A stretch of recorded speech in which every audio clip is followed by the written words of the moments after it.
This afternoon, 55 people have been arrested as a result of the chaos in Seattle last night, although it's unclear today just how many of those people actually reside in Seattle. This really was unlike anything that we have seen in a generation in this city, and it raises new questions about the level of anger in our region and just how police responded to it all. These were not the acts of allies. An uncharacteristic display of emotion from Seattle's mayor. And it wasn't a downtown that I recognized. Jenny Durkin claims outsiders are to blame for the destruction downtown, which came after a peaceful demonstration sparked by the killing of George Floyd. The damage is unlike any event in the last 2 decades, with opportunistic vandals and a police department that on one hand is the target of the demonstration and yet still tasked with keeping the peace. Yesterday, late afternoon and late into the evening, with looting going on throughout the downtown at multiple locations, people downtown well past the curfew. The folks had their way in our city, and that should never happen again. And we need to understand the level of resources that were deployed and how they were deployed. Downtown Seattle Association President John Scholes is among those questioning strategies, given Seattle police experience with handling large demonstrations. What was the strategy?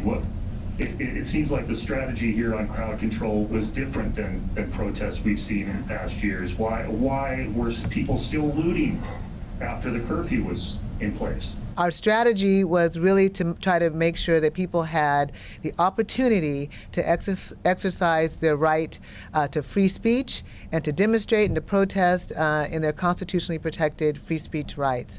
What happened in this case is we had a lot of people, and I know you were out there as well, a lot of people came into town with nothing but destruction and mayhem and intent to harm cops on their mind.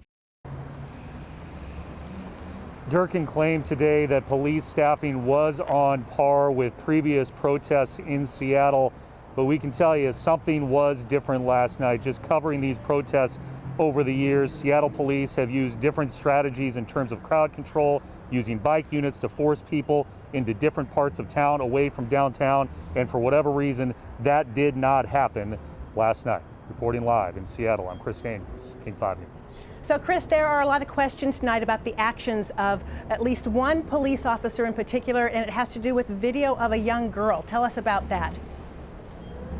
Yes, there's video of a police officer appearing to mace a young girl. We've also heard a lot of comments from the community about another video from Friday night involving a Seattle police officer kneeling and punching another person. I can tell you on the latter that I am told that case has been referred already to the Office for Police Accountability, OPA, by the Seattle Police Department.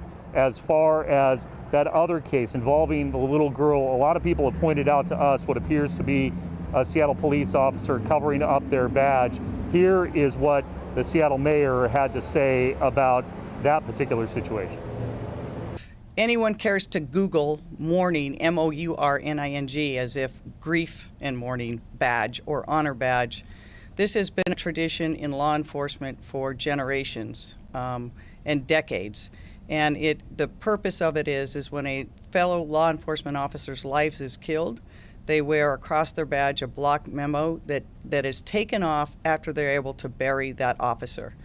Because of the officers' lives that were lost here, they have not yet been able to have that memorial service, and so people continue to wear that on their badge. There is no, I've seen some of the pictures and video where people are saying, hey, they're covering up their badge, how do we know who they are? Their name is on their jacket. Every police official in Seattle is required to display their name. Seattle Police Chief Carmen Best also echoed Durkin's comments, talking about the honor on the badge, and that is what she believes occurred in this situation. But obviously a lot of questions. We expect